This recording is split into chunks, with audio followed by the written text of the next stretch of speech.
Approximately 16 million adults suffer from a depression episode each year. 44% receive some form of treatment. Depression is one of the leading causes of disability and suicidal death in the United States. It affects a person emotionally, physically, and their outlook on life. For example, John walks in the clinic. This is his first visit after serving 20 years in prison. He said, "I'm only here to see a psychiatrist. I don't care about my diabetes or my high blood pressure. I feel depressed." John was screened positive for depression.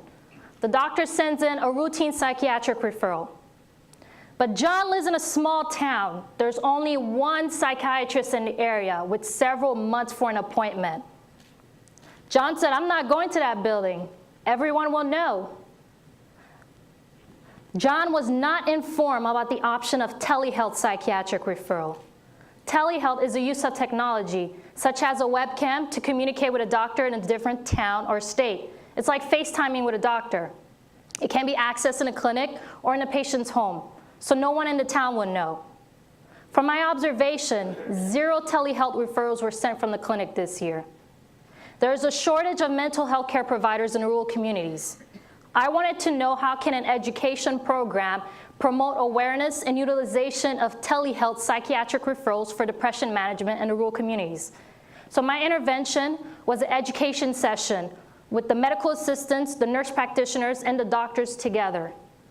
The session was based on the theory of planned behavior, which states that attitude and perceived control can influence behavior.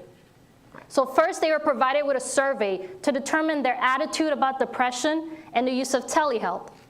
Then they were provided with the evidence of the need and the impact of telehealth in their community.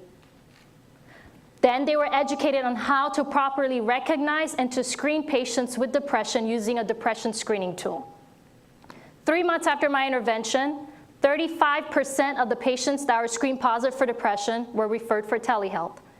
I was aiming for 50% or more. After evaluating my findings, patient reluctance and limited insurance coverage were the major barriers for telehealth in the community.